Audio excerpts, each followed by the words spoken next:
Welcome to Awesome Movie Year, the podcast where we take a look back at an awesome year for movies, which is every year. I'm Josh Bell, film critic and writer, and I'm joined by my co-host. Jason Harris, filmmaker, comedian, and you, Nerdface, are my friend. Oh, you got a reason to put in an insult there. I appreciate that. It's not me insulting you. It's an accurate description of how Drax the Destroyer talks to others, Josh. That is true. He does not understand the potential emotional hurt that comes from insults. So he uses them freely, even with his friends. Hopefully the dagger didn't cut you too deeply. I think I'll be okay, as will the characters in this film. We are here at the beginning of our new season talking about the awesome movie year of 2014, the most recent awesome movie year we have ever talked about, a movie year within all of our lifetimes, actually. And Not the first. Not the first within our lifetimes, but certainly the most recent. Yes. And we are, as always, talking about the number one movie at the box office, which is Guardians of the Galaxy, the Marvel Cinematic Universe film, the 10th film in the Marvel Cinematic Universe, directed and co-written by James Gunn, and based on, loosely in some cases, on the comic books about a ragtag team of space rebels. And probably the most unlikeliest mega hit for Marvel. Yeah, I mean, I think this being the 10th movie, this was really at a point where Marvel could turn out anything and it would become a massive hit. And not that this movie isn't good. I mean, I think we all agree that this movie is good and maybe even the best of what Marvel has done. But it certainly wasn't a movie based on a property that people outside of devoted comic book readers, even casual comic book readers, might not have been familiar with the Guardians of the Galaxy. But devoted Marvel Comics readers would be. But the larger audience that might have heard of Captain America and Thor and Iron Man and the Hulk probably did not know who the Guardians of the Galaxy were. But by this point, simply being a Marvel movie was enough to bring in this massive audience. Josh, you're the comic book guy. I did not know about the Guardians of the Galaxy before this movie came out. Did you? Yeah, I had read some of the Guardians of the Galaxy. This is specifically based on like a 2008 kind of reboot of the Guardians of the Galaxy. And I had read some of that stuff, which was a very like well-reviewed comic at the time that it came out. And it was reinventing. I mean, it was always a comic about this team of space adventurers. But the original Guardians of the Galaxy was a comic set in like the far future and not as directly connected to the main Marvel universe. And this version basically just took that name and applied it to a team where they pulled together all of these kind of minor supporting characters from various comics who had been around in space stories and made them into a team. And it was a lot of fun that way. I mean, similar to what it does here with the story. I mean, these aren't characters we've seen in other movies, but they are characters who are, you know, existing on the margins of the wider universe here. And so, yeah, I was familiar with it and was curious to see how it would translate. And at the same time, I was certainly aware that like most people would not be familiar with it.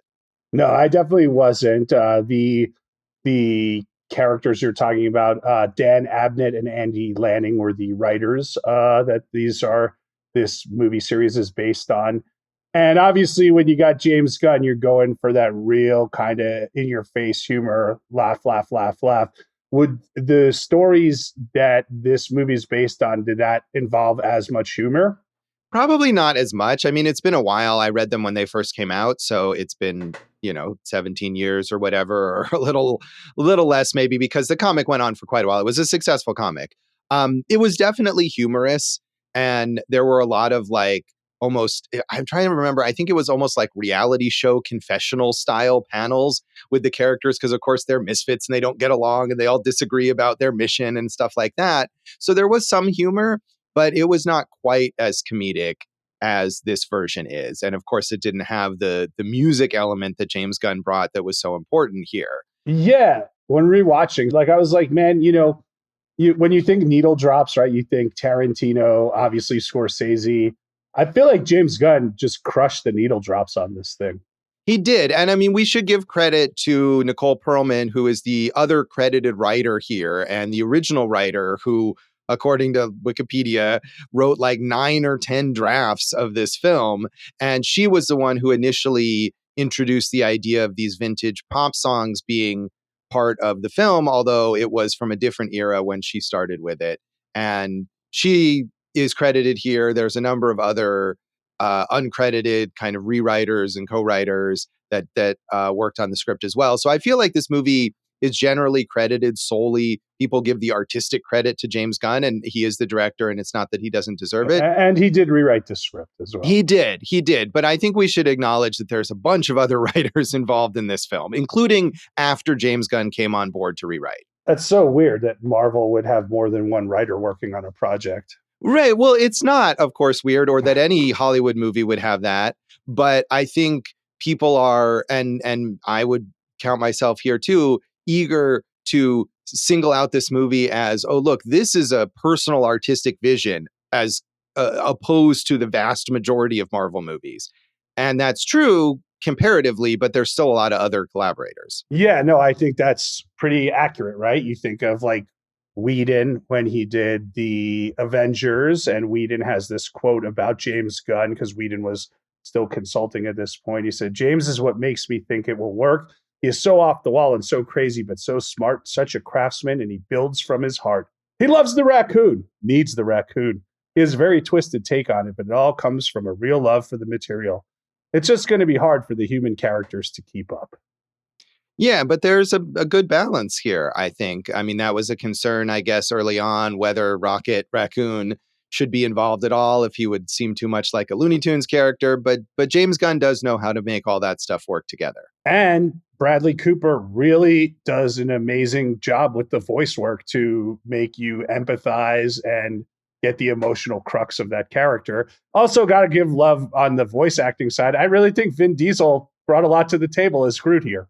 He does. He gives each utterance of that same line a certain level of emotion. Yeah, it's a Meisner technique, Josh. Yeah. Do you know the acting game Peanut Butter? I don't. So it would be, the situation is we're going to fire Dave from Awesome Movie, which you and I have talked about off air many, many times. I'm sure. We have to do the whole conversation, but the only word we can use is peanut butter to kind of go back and forth, Mm-hmm. Peanut butter, peanut butter, peanut butter, peanut butter, peanut butter. Clearly, you killed it at this acting exercise. Did you feel like you were getting fired there, Dave? No, not exactly. By the way, I thought for sure you were going to do your intro. I am Groot, for your Jason intro, but you let me down, Jason. I couldn't call Josh Nerdface if I did that. Then. Yeah, True. That's become an important thing here. Yeah. It's a runner. Yeah. Like Guardians of the Galaxy, you got these callbacks. So. That's true. So yeah, I always think of that famous scene from The Wire where the two detectives are examining the crime scene and they just say fuck in different intonations as they realize what's happened with this murder. Yeah, that's right. There you go. But now imagine if they just said peanut butter. I feel like it would not have worked as well. But I'll trust David Simon on that. So this movie was a huge hit. It grossed $773.4 million worldwide on its budget of $232.3 million.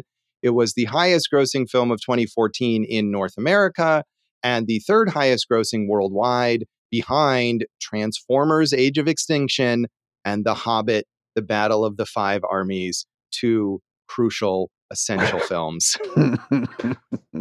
Peanut butter to those two. Yeah. Was nominated for 2 Oscars, for Best Makeup and Hairstyling and for Best Visual Effects. Was beloved by audiences. It got an A from CinemaScore, the audience polling service. And it was generally quite beloved by critics as well. It was got a 92% rating on Rotten Tomatoes, almost entirely positive. And even kind of Marvel skeptical critics seem to be won over by this movie. So Manohla Dargis in the New York Times said, talking about directing in blockbusters is sometimes nothing more than wishful thinking. Most are such impersonally operated machines, dedicated to the business of brand storytelling, that they tend to obliterate any whisper of individuality. That there's a palpable directorial sensibility in Guardians of the Galaxy, along with other signs of genuine life, helps separate this latest Marvel cash grab from a lot of off-the-rack movie cartoons.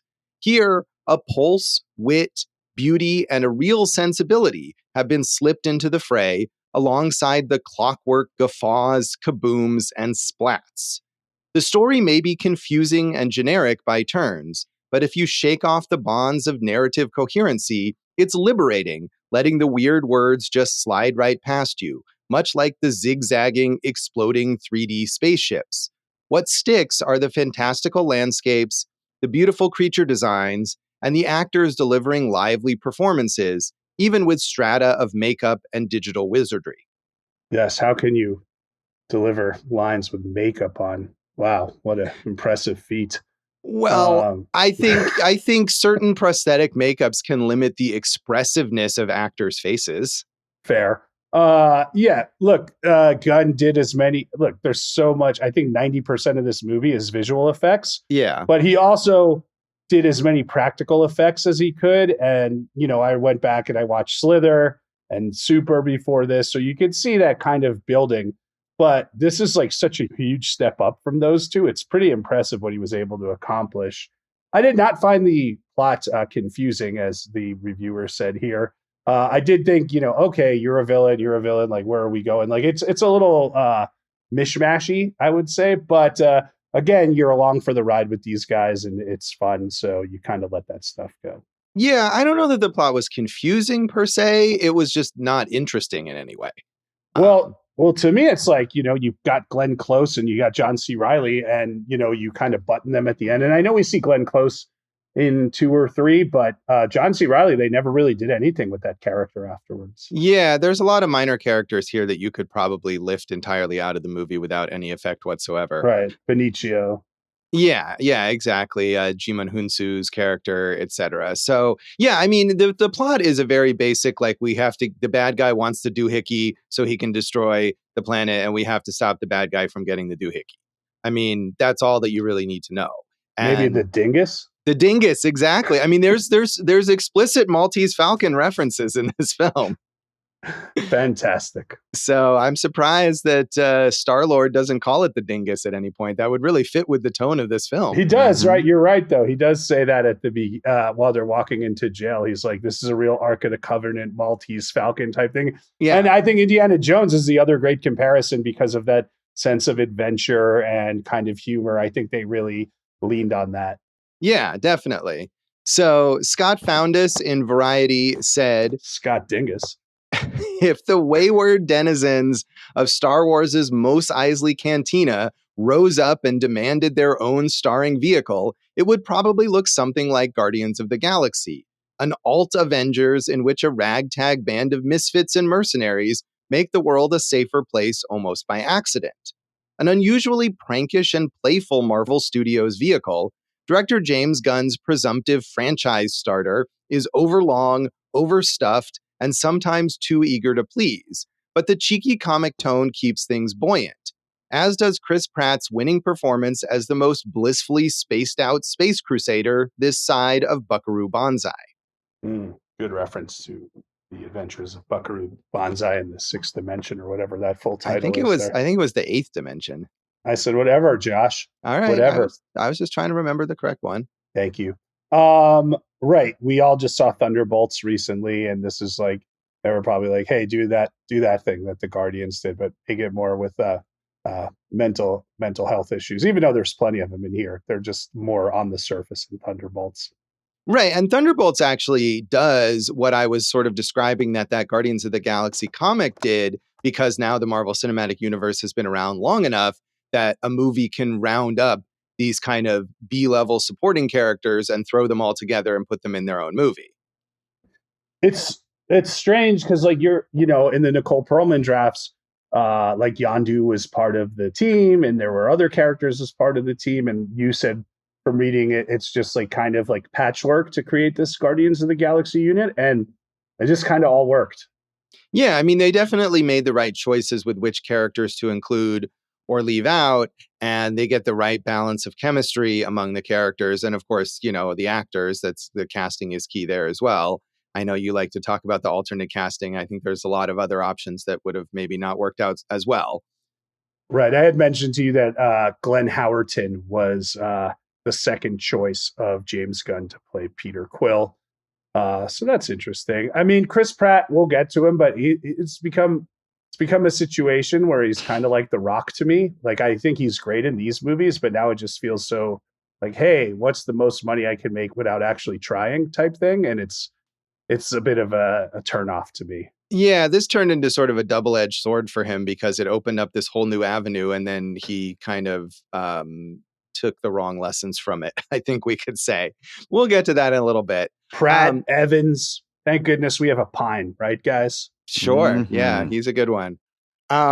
So again, critics were generally very positive, but I thought I'd get a slightly negative view here as well. So Stephanie Zacharek in The Village Voice said, "Beware the movie that's fun with a capital F. The one populated with seemingly unpretentious characters that say adorable, clever things. The one that presents each off-kilter joke as if it were a porcelain curio. The one that boasts a comfort food soundtrack of songs you've always liked but perhaps haven't heard in a while. On the plus side, James Gunn's Guardians of the Galaxy has a sense of humor about itself. Even when characters strut around dropping hefty expository bundles, they do so with a wink. But by the end, you'll have been winked at so much, you may think you've been staring at a strobe light for nearly 2 hours. Guardians of the Galaxy is proof that a picture can have a sense of humor, yet have no real wit.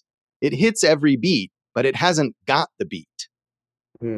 I disagree, Josh. I think the humor really works. I mean, and I think, look, we've said many times on this show, we're all fans of Dave Bautista, and this is the coming out party.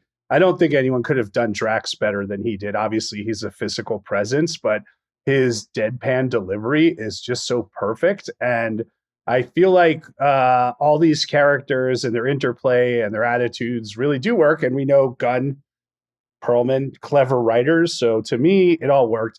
I'm also not going to complain about a real kind of AM Gold soundtrack that presents a thematic element and that is important to the plot. Yeah, I mean, and I think too, these songs, which she says that like, oh, songs that you've liked but haven't heard in a while. And I suppose that's one way to characterize them. But on the other hand, I feel like it at least shows care in curating. It's not just like, here's the most popular songs we could afford from the 70s or whatever. Right. It shows that somebody's actually, it feels personal. The idea is that it's from this mixtape that Peter's mom made, and it feels like something that a person, a human with their own taste might have made.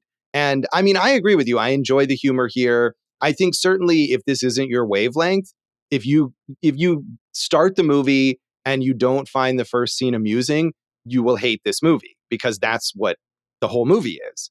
And I also think, and I think we talked about this a bit when we did our episode on the Avengers, that James Gunn and Joss Whedon maybe are good at balancing that humor and characterization and coming up with clever quips. But I think a lot of other Marvel movies just took away the idea that we need to have lots of quips. Yeah. And it became this sort of like calcified style that isn't actually amusing. And, that's not the fault of either of those other movies, but it is something that has become tiresome. I agree. It feels very, look at how hard we're trying, so it feels very put upon as opposed to something like this where it flows in a very natural state. Yeah, it does feel a lot more natural. So I think we've all seen this movie before, possibly multiple times. Definitely multiple times here. Saw it in the theater, probably rewatched it. Definitely rewatched the first two with my daughter before 3 came out. And I like this whole trilogy. I think this whole trilogy is, and when you were reading the reviews when they're like, it's too long, I'm like, wait till you get to 2 and 3. Oh yeah, they're definitely too long. Yeah, but I like the trilogy, and it's always fun to check this movie out again. Yeah, I saw it in the theater. I think I had to see it in 3D. I forgot that all these movies were released in 3D at one point, and that was not my favorite thing to do because I went to a press screening. But I enjoyed the movie at the time. I did rewatch, I think, like you did, the first two again when the third one came out, and enjoyed it then and enjoyed it now. And I think even if the luster has sort of faded in terms of the Marvel Cinematic Universe, and for me, in terms of the franchise, the second and third ones are fine, but I don't love them or anything. This one is still very entertaining and still maybe my favorite Marvel movie. So, Dave, have you seen this a bunch too?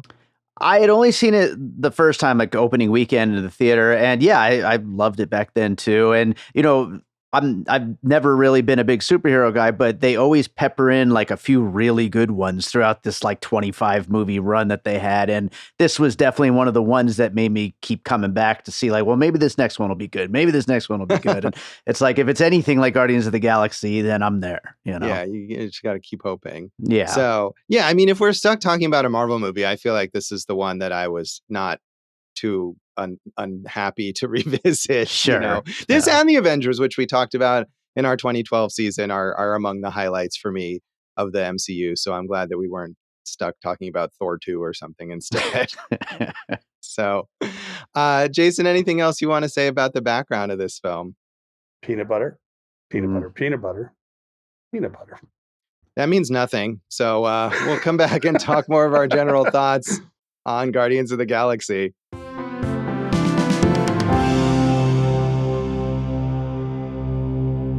Welcome back to Awesome Movie Year. In the premiere of our season on the films of 2014, we are talking about box office champion Guardians of the Galaxy. And it's fun, right? Yeah. See you next week, everybody.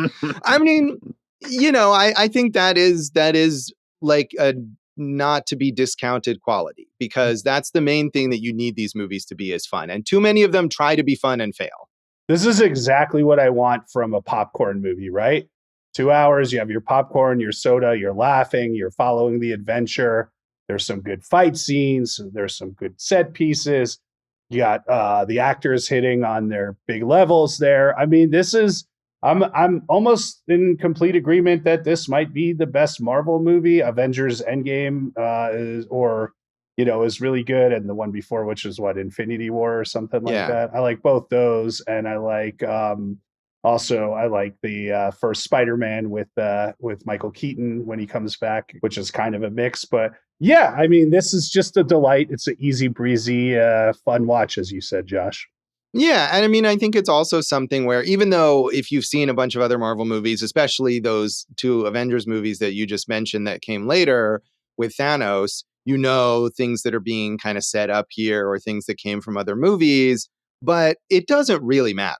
You could watch this without ever seeing another Marvel movie and just enjoy the kind of goofy space adventure of it, and the thingy, the dingus, which is one of the Infinity Stones that become important to Thanos in those Avengers movies. You don't need to know that. It's clearly a very dangerous artifact, and all you really need to know is that everybody is after it, and they need to prevent the bad guy from getting it. Right. So I think that's a good thing, is that you could show this to somebody who doesn't care about Marvel, doesn't care about superheroes, isn't going to watch the 9 previous Marvel movies or any of the ones afterwards, and they could still enjoy it. Yeah, I think where it might, fall a little is in the villain aspect. Like, there's not a really strong villain. Obviously, we know Thanos becomes an amazing Marvel villain in the movies. I thought Yondu is a much more kind of menacing villain than, was it Ronan? Ronan. Reben? Yeah. Ronan. Reba? Yeah, no, Ronan. I didn't think Ronan was a menacing villain at all. I mean, there's really fun bit at the end where they finally get him as a team, and Quill uses his humor and challenges him to a dance-off to distract them, which is fun. But as far as Marvel villains go, I don't think you're, going to put him at the top of the list. No, I mean, and Marvel still, I feel like, has this problem where the villains are almost always very weak, and there's a very small number of really memorable Marvel villains. I mean, you mentioned Thanos, and there's Loki, and maybe Killmonger from Black Panther, and Michael Keaton from the Spider-Man. Right, the Vulture, yeah.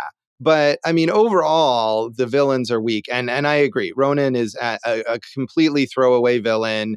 He's generic. We don't care about his motivations or his character, and his interactions with his henchmen. I mentioned again Jiman Hunsu's character, who is totally useless, and we've got Thanos there in the background, who's kind of pulling the strings, but that's all just set up for later Right. stuff. They're sprinkling it in.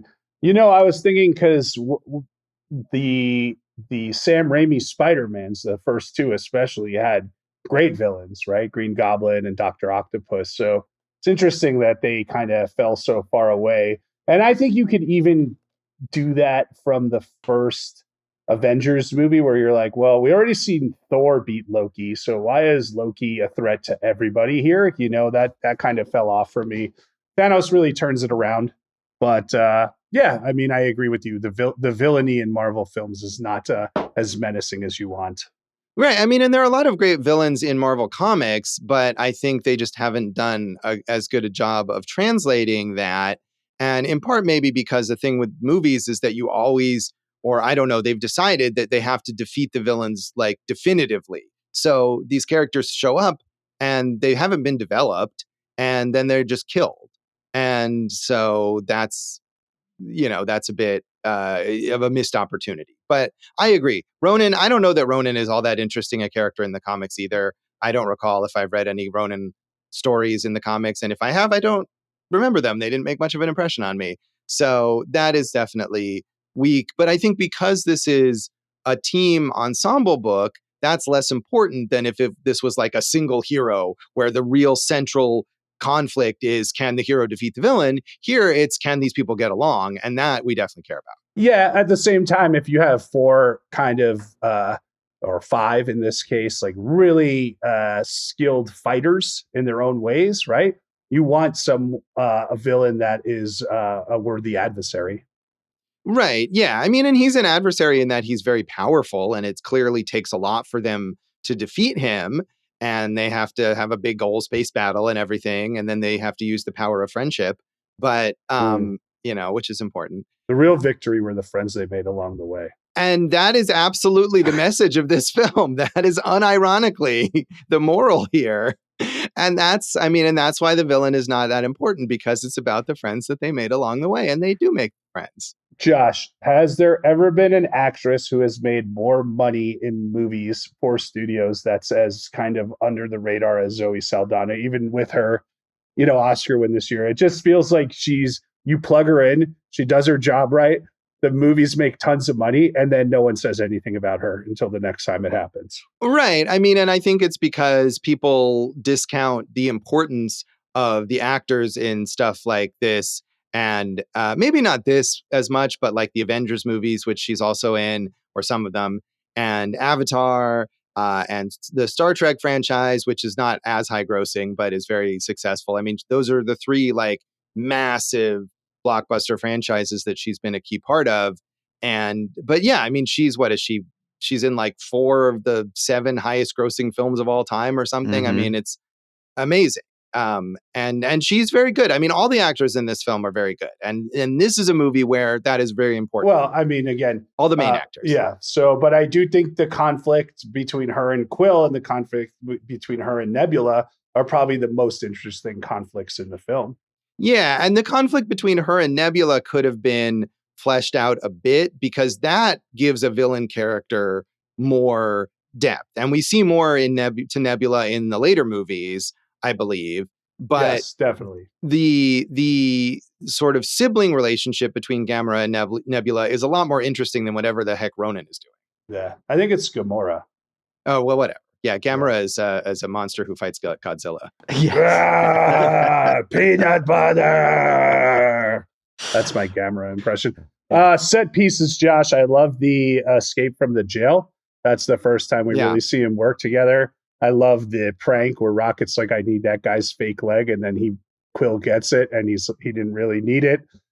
We start to see the capabilities of all the characters, what they can do as a unit, and Groot's strength and Drax's strength there. And I think that's probably where the movie elevates to the next level. Obviously, they have the chase before where everyone's bounty hunting Quill to get the orb. But I think the prison break scene might be the highlight of the movie for me. Yeah, that's really good. And I mean, in comparison to, like I said, the big space battle at the end, which is fine, but feels like this could have come out of any sci-fi movie or another Marvel movie or whatever. But the prison break is very clever, and it's got all these different moving parts that kind of come together with Rocket's plan, and it's got the sense of humor, and it's got the soundtrack, right? Was it the Pina Colada song that's on the soundtrack when they're doing parts of that? So yeah, that's a lot of fun. And even the opening, which is not as actiony, but with Peter stealing the orb to begin with, and he's going through the treacherous planet and kicking out these little alien creatures or whatever. It's very well staged, and with the music and everything, sets the tone perfectly for the movie. Right. So Gunn, clearly had a vision. I mean, you've seen the other two movies he made before this. This is Yeah. a big jump up from Slither and Super to here, and he pulls it off. He does, yeah. I mean, and this is something that Marvel has done a number of times, and taken filmmakers who've worked on much smaller projects and given them these big budget movies to work on. And I think a lot of times it hasn't worked out. Yeah, exactly. And maybe because those filmmakers aren't as good at asserting their own sensibilities on the films, and so they just kind of get lost in them. Or maybe it's just that James Gunn's own sensibilities really fit well with Marvel as opposed to some of these other filmmakers. I mean, you look at James Gunn's career, and he's just Mr. Superhero. He's directed 7 movies, 6 of which are superhero movies, and he now runs a superhero studio. So this was clearly the place for him. And Slither is a horror comedy that involves a group having to defeat a monster played by Michael Rooker. So it's kind of a superhero movie that's not a superhero movie, right? Right. So, yeah, I mean, you brought up the space battle. I think one of the major knocks on Marvel are the visual effects, which we know they kind of nickel and dime, and they shouldn't. And this was 2014. The effects kind of take me out of it in those space battles there. So that's why I think I lean more towards the prison, because that feels like more of a real space world to me. Yeah, I think so. I mean, I think the effects here, maybe they aren't using as many shortcuts as they would in some of their later films as they started churning them out more quickly. But it does look a little dicey, maybe in the large scale battle and stuff like that. And the prison break was done on a real set, which makes a difference. And of course, there are no real flying around spaceships for them to use. So that was not done that way. But yeah, I agree with you. By the time it got to that big space battle at the end, I kind of, I'm ready to be like, okay, let's get this over with. And so that we can have the like personal confrontation with Ronan and get to the end of it. I mean, there's still a lot of banter and stuff during that space battle. And you get the Nova Corps like comes to their rescue, but who cares about the Nova Corps? They're not interesting at all. No, and like I said, they don't do anything with those with Glenn Close or John C. Reilly after that. I think the shining element in those last sequences is Groot, right? Because he's got the amazing thing where he branches out, so to speak, and like kills a bunch of bad guys by throwing them back and forth. And then he has those 2 heart moments, which are so key to the movie and really harken back to like that 80s Spielberg style stuff, right? The Big Adventures, where he first illuminates their path, right, as they're walking through a dark area. And that's really cool with like those little golden firefly looking, kind of orbs there. And then, he covers everyone on that fall to the end where he sacrifices himself. And Rocket says, "Why are you doing this? You're going to die." And he says, "We are Groot." And I thought that was like, that really, he became a real character. Yeah, that emotional journey of all of these characters is what keeps you invested, rather than, are we going to beat Ronan and save 100%. save Xandar, this planet that looks like a mall? Like, who cares? And yeah, I mean, it's a shame because the Nova Corps is a big thing in Marvel Comics, and Nova, the character who is not in this film and as was in early drafts, is a major Guardians of the Galaxy kind of. I don't know. I think he's been a member at different times, but also just a peripheral character. And there have been instances where they've talked about doing a Nova TV series or a Nova movie, and that's not happened. Maybe it will or won't happen in the future. But I think this is an example of Marvel trying to set something up that they could use in the future that they just dropped the ball on. And so all we get is the Nova Corps in this movie, and it seems like, who cares? Yeah, I mean it's more of a placeholder than any, like, it's like, Right. hey, here's a setting we can use and this and that. And I felt like that with a lot of it. I agree with you. Like, the whole thing about the Collector, you have Benicio del Toro. What are you doing with him, right? Like, there's really not much at all. They're all just like, hey, we have to go to the next place to do the next thing to get this thing back and everything like that. So I agree with you. It's the cohesion is all the internal conflicts with the Guardians and their interactions and how they come together and gel. And look, that's, these criticisms aside, that's amusing and well done enough that we all like this movie. Oh yeah, it is. I mean, and there's great chemistry, and it's impressive that there's chemistry given that two of the characters aren't even there. Um, and but there's chemistry amongst all of them. There's some bits of romantic chemistry that will be explored later between Peter Quill and Gamora, and that works well. I mean, romance is something that Marvel movies don't really do very effectively, but I thought that was nice, but it wasn't distracting. And as you said, Dave Bautista is very funny as Drax, but also gets you that sense of his emotional anguish over having lost his wife and daughter and wanting to avenge their deaths and all that stuff. Yeah, it works. It works really well. Right. The only supporting players who stood out at all to me, they didn't give John C. Reilly much to do, but he is funny, especially at the end where, Drax is like, what if someone says something that I find irksome, so I rip his spine out? And that's murder. That's like the worst crime you could commit. So yeah, we'd have to arrest you. That's illegal, right? Right. I thought he was, but really Michael Rooker is the only real standout of the supporting players. And honestly, like I said, I know we have more to go with him, and I like his kind of whistle arrow that he can control. But he's the one character where I'm like, well, he would have been a worthy antagonist, and he is, and he isn't. They kind of play both sides with him. But he's great, and obviously James Gunn knows it because he casts him in every single movie that he does. Yes, yeah, and I feel like you're right that he is very menacing, and he could have been a worthy antagonist. I mean, maybe just because of the way the character is, he's not a big enough threat to the whole galaxy or whatever that he works as the main villain. But I was thinking as I was watching this and trying to remember if it was in this movie or the later movies, and it's in the later movies where they just really undermine all of that about him and they get really super mushy with him. And I don't know, remember if it's in the second or the third movie where he has this really maudlin death scene. And I was disappointed in the way that they went with that. I like him in, I'd say, I mean, he's great in Walking Dead. He's great in everything, Michael Rooker, So it's kind of cool to watch those early James Gunn movies and you see he's building a company and he's using all these people. In Super, I think at the time it was Ellen Page, now Elliot Page. She is so just on one and she's great. She would have fit in very well in this, I think. Yeah, I mean, and we have Sean Gunn here, of course, James Gunn's brother, who's in everything that he does. Just a yeoman-like work. He gets it, he's there and he does the job and he's there. And I think he did a lot of stand-in work too, because, James was like, well, he'll know what to do so we can kind of place all this stuff. Yeah, he was the physical on-set performer for Rocket.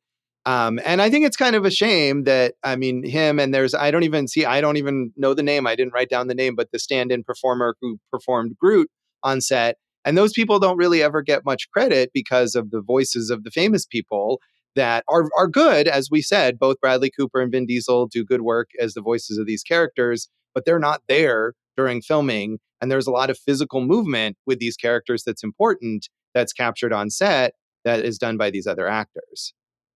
Right. I mean, like we said, they did the damn thing as the best they could in this, and it was more effective than many other Marvel movies, I'd say.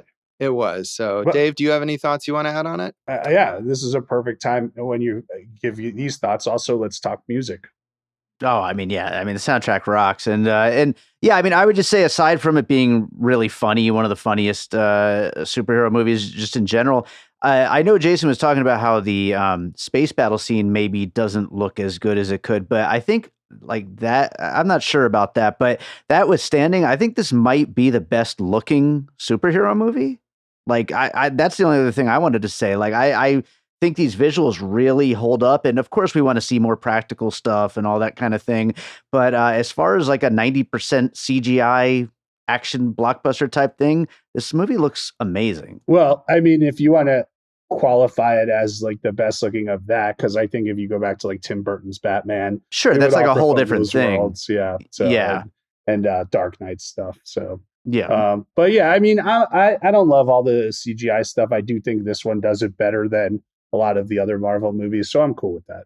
Yeah, I mean, and one other thing is that, as we're saying, like Groot and Rocket are fully CGI creations, and they fit seamlessly into the scenes. Yeah. You can care about them as characters. You can see them as real, as just as real as the human characters, human performed characters. So that to me is key about the special effects. Like, yes, the large scale space battle doesn't always look great, and some of the wide shots of the various worlds or whatever look a little phony, but those characters and their expressiveness look fantastic, and they still, I think, hold up really well. And I would not have wanted to see, I don't think, like, would I have wanted to see Rocket as like a puppet like Yoda in the original Star Wars movies? I don't know about that. Right. And, you know, one other thing is like, I think of like after this, Ant-Man and the Wasp Quantumania, which you guys know I hated, but looks 1,000 times worse than anything in this movie. And it's like, the fact that it could go downhill that much is just like saddening. You know? Well, there's it's on record, you know, and they fired people over it. But they just nickel and dimed and, you know, did the visual effects as cheaply as possible. And it's like, why are you doing that? You're making $1 billion a movie. Give us something better than this. Yeah. So, yeah. I mean, I think also I kind of don't mind Quantumania really, but the other thing about it is not just that it looks like they've cheaped out on the effects, but it's the design sense. It's not just the execution. It's the conception of what the world looks like. Mm-hmm. And Quantumania's world just looks like a bunch of color got thrown up on the screen, whereas this looks like somebody actually took the time to design and think about, what does this planet look like? What does the prison look like? What does this outpost or this spaceship or whatever look 100%. like? So are you guys back in? I know you guys both like Thunderbolts more than I did. I'd say the last Marvel movie I really liked was the first Tom Holland Spider-Man. I mean, Avengers Endgame came after that, so I'll take that one. But really, just I've had Marvel fatigue since before it was a term. I haven't gotten excited about anything. I like the Hawkeye show, but movie-wise, nothing really has done it for me in about, you know, maybe since the last Guardians, I'd say. Yeah, I mean, I did enjoy Thunderbolts, but I mean, that doesn't necessarily make me optimistic about what Marvel's going to do in the future. It seemed like that was more of like a fluke rather than like a plan in place that's going to lead to future artistic success. Yeah, I agree with that statement. I mean, I'm never necessarily looking forward to these movies, but some of them are good and some of them are fun. And I did like Thunderbolts, and I've liked a few others post Endgame, but generally speaking, they're just superhero movies. Yeah, I mean, and I like I said, read a lot of superhero comics, and I don't read very many anymore, but occasionally I will. But I could, even though I enjoyed Thunderbolts, if Marvel was going to take 10 years off or something from making movies, I would be perfectly happy with that. I'd be in favor of that, actually. Yeah. So we'll see. But they've got back-to-back Avengers movies next. So I'm not really looking forward to that. But I think we'll get into that more later. Should we rate this out of 5? I don't know. Space Mixtapes. 5 mixtapes. That's perfect. Cool. 3.5 for me. I've seen it, like we said, multiple times. It's always enjoyable. I feel like that's a good rating for a Marvel movie. 3.5 mixtapes. Yeah, 3.5 for me as well, which is the same rating I've given it every time. I don't know that Marvel can really reach any higher than that. So that's a big compliment. 3.5 mixtapes for me. Dave, how do you rate it? Well, 3.5 is you guys' top Marvel rating. 4 is my top Marvel rating. So says the guy who says he's not into Marvel movies. Hey, 4 just means I really had a good time. You know. All right. So we all had a good time. So yes. We'll come back. We are indeed. We'll come back and talk about the legacy of Guardians of the Galaxy.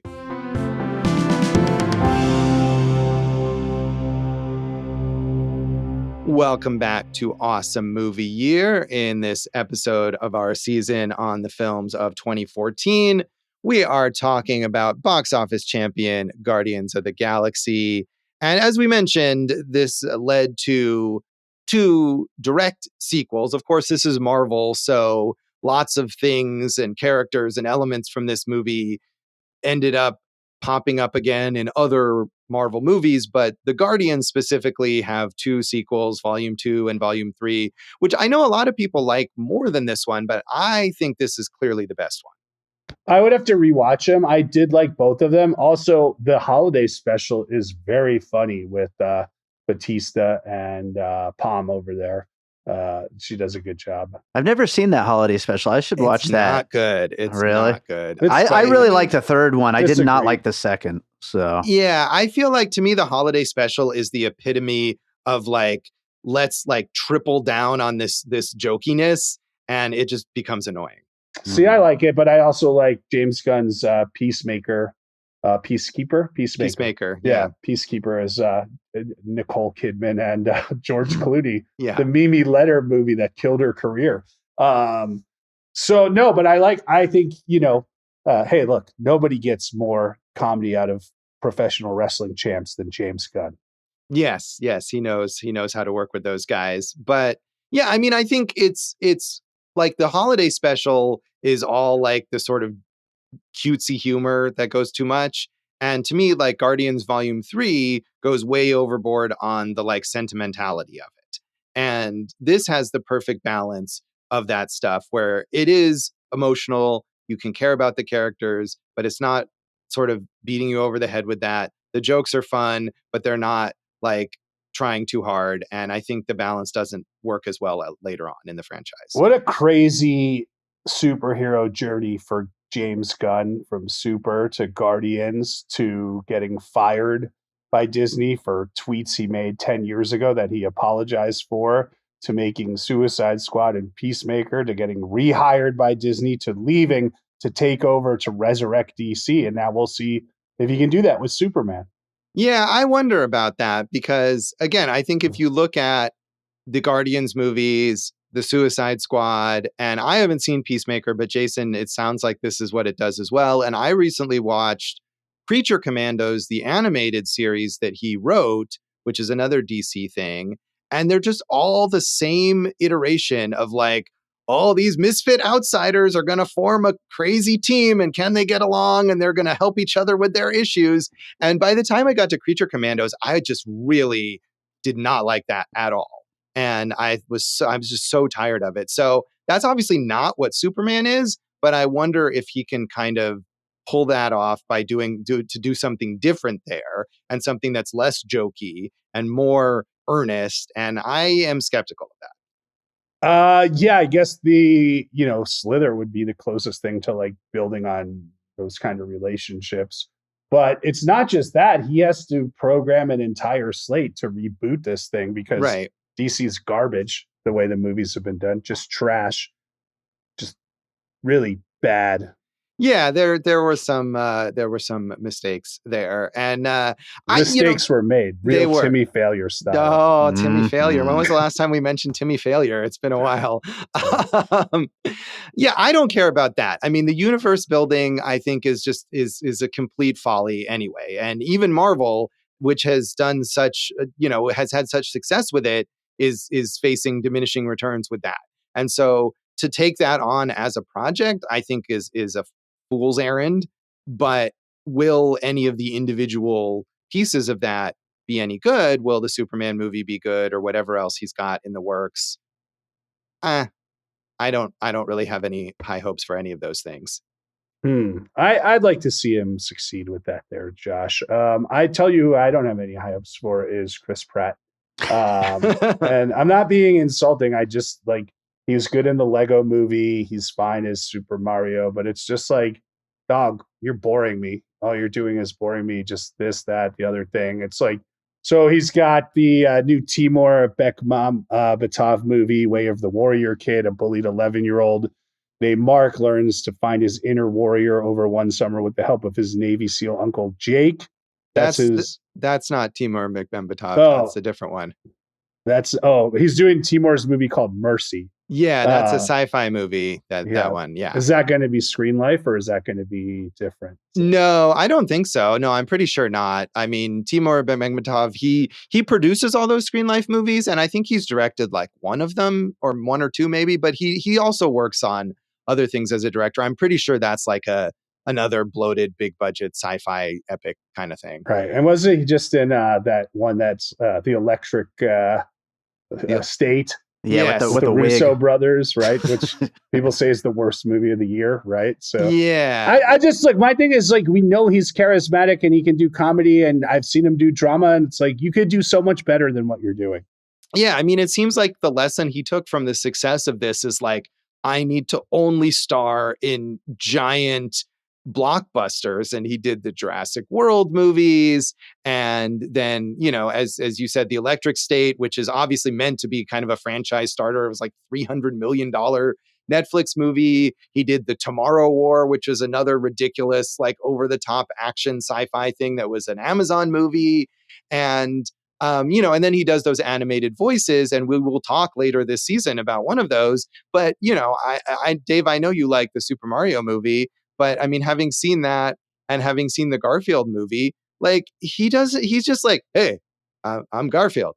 Hey, no, I'm Mario. he's the laziest. Doing anything. He's the laziest voice actor to ever voice act. Right. Yeah. And yet he gets cast as these, like, I mean, say what you will about Mario or Garfield, like they're beloved, iconic characters, you know? And at least in the case of Garfield, has like a very distinctive voice acting history. But, you know, it was a success, I guess. So it worked out. Yeah, I mean, of that group, obviously the best is the Lego movie, right? So that's a real vision. I mean, as opposed to Zoe Saldana, who's going to be in Elio, the new Pixar movie, which hopefully is fun. Who knows? But at least she's taking bigger shots. Won her Best Supporting Actress for Amelia Perez, where she sang some weird songs and whatever. But we like her. I think obviously the actor I'm most excited about in this group is Dave Bautista, who is doing the exact opposite of The Rock, right? He's taking big chances. You see him in stuff like Knock at the Cabin or Knives Out last year, The Last Showgirl. So the next movies he's doing The Legend of Aang, The Last Airbender. He's like, even when he does franchise stuff like Dune, right? He's very careful about it, I feel like. And then Afterburn, which is from Red 5 Comics, set a decade after Earth's technologies was decimated by a solar flare. That's all I know about it, Josh. And then he's doing that Wrecking Crew movie where he's playing like him and his brother are detectives. It's Momoa, right? And he's like the heavy, the serious guy, and Momoa's the comedy relief. So we'll see. Yeah, that's the movie where it was. Didn't they just go on a talk show and say, "Hey, what if we were in a buddy movie together?" And then it happened. Like, I mean, that's pretty good. I'm open to that. The one I'll recommend a movie that I don't know if you guys have seen called Bushwick with him and Brittany Snow, where it's like another one. It's almost like Civil War, like, hey, martial law is coming down and we have to go through Bushwick, Brooklyn to like find safety. And it's shot almost POV style. It's a really cool kind of like real gritty movie. I would recommend that. Yeah, I haven't seen that, but I do like him a lot. He was so good in Knock at the Cabin.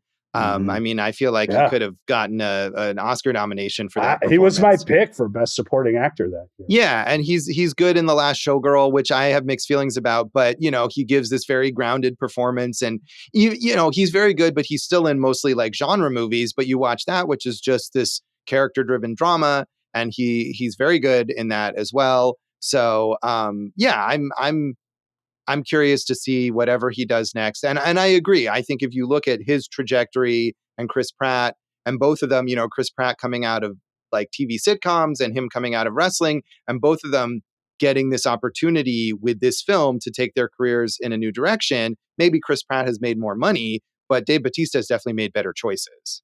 I think so. Obviously the natural comparison is him and Cena and The Rock. And I feel like Cena's really leaning into some fun comedy. Bautista's the best actor of the bunch, and The Rock is the Chris Pratt of the bunch. So yes. So, I mean, there's a lot of famous actors in this movie who don't do a whole lot. I did want to mention Lee Pace, though, who plays Ronan and is kind of stuck in that thankless role. But he's a reliable actor, and he's in a lot of, supporting roles in films. From before this, he was great on the Pushing Daisies, which is a super underrated kind of cult TV show.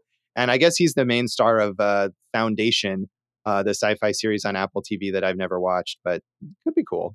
I haven't seen it either. I mean, Bradley Cooper is always interesting to watch. We know he loves Oscars, and maybe he'll get and his. Trying to win them. I mean, supposedly he's got an amazing cheesesteak shop in New York called Danny and Coops, which he teamed up with the guy who does Angelo's in Philly, and it's supposed to be great. There's no Oscar for best cheesesteak. Though, if you ask me, there should be. Definitely. No category fraud on that one, Josh. Yeah. The next one, and I don't know, man, these are tough for me. Is this thing on as their marriage unravels? Alex faces middle-aged and divorced, seeking new purpose in the New York City comedy scene. While is Bradley Cooper going to play a stand-up comic? I think him and Will Arnett, who are like real-life best friends, are doing that. His wife confronts the sacrifices she made for their family, forcing them to navigate co-parenting and identity. I mean, we'll see.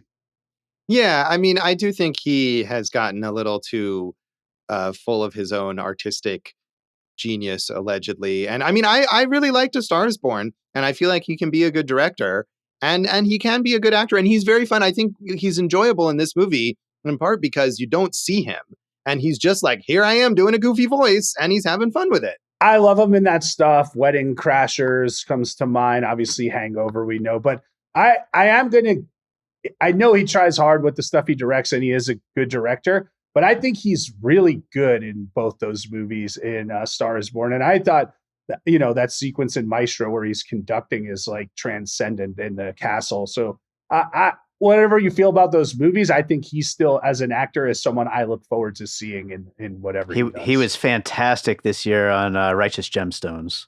Oh, yeah. I don't. Do you watch that show, Jason?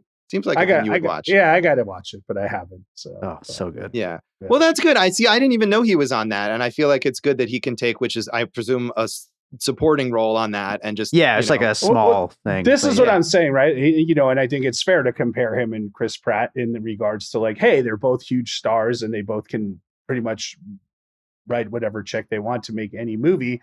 And whether you think like Cooper's movies as a directors are great or not great, like he's still taking big chances on these things, right? So whereas like Chris Pratt is playing everything so safe, and I think, Cooper, Dungeons and Dragons last year, he had the fun cameo. He's just doing fun things, right? Like he's not just like phoning it in at this point. Yeah, and I mean that's a guy. I forgot about Dungeons and Dragons, and that's a good example where again he can be just kind of self-deprecating and like, here I am doing something goofy. And Licorice Pizza. Yeah. Right, exactly. Yeah, he's great in Licorice Pizza. He's great. Yeah, he always delivers. He's like one of our most reliable leading men. Yeah. Mm-hmm. So I mean, I guess if that means he's going to go be slightly self-important in some big biopic or whatever, then that's cool. It's all good.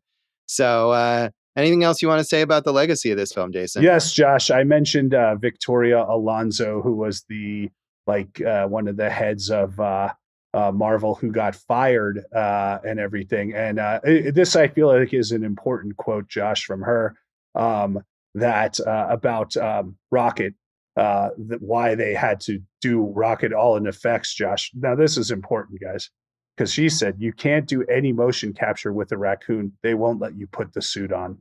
That's so nice. So it's a real true. Quote. I you know what I like is that she says that because they tried it and they learned. right.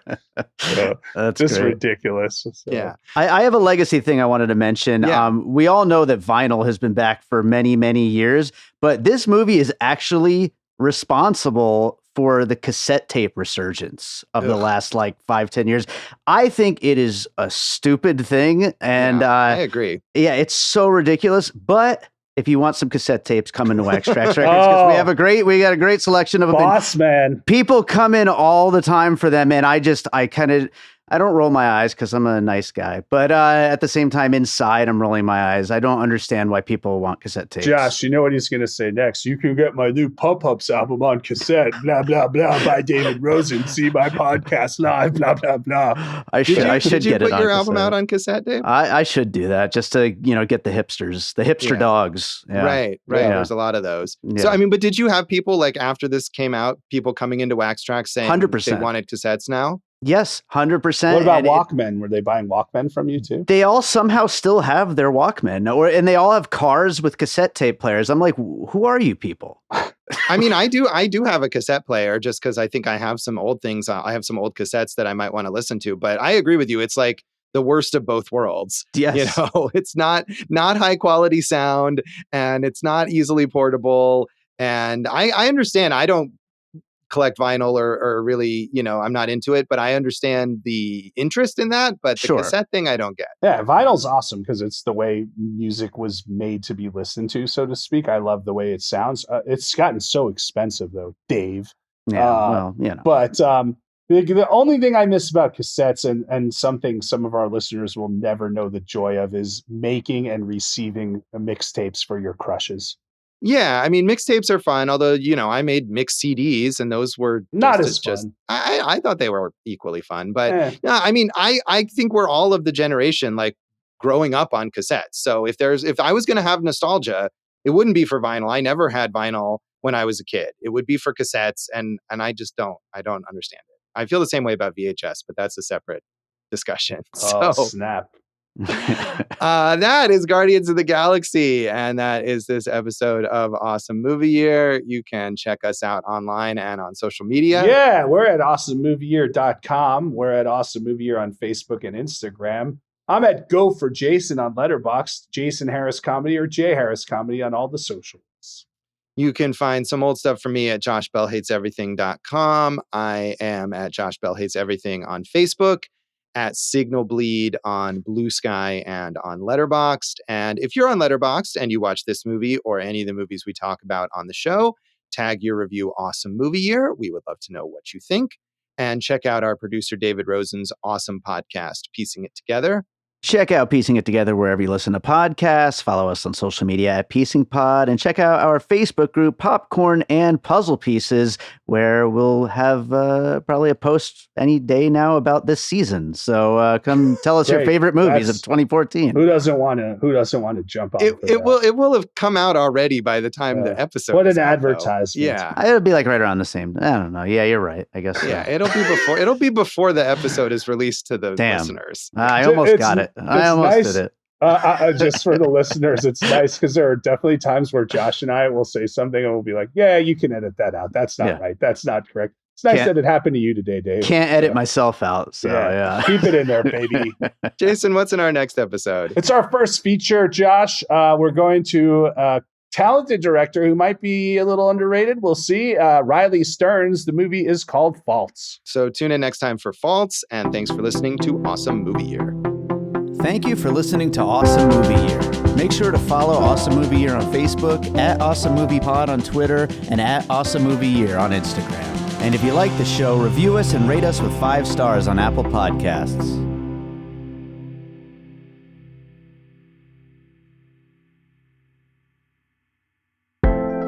An All Points West production, produced by David Rosen in Las Vegas.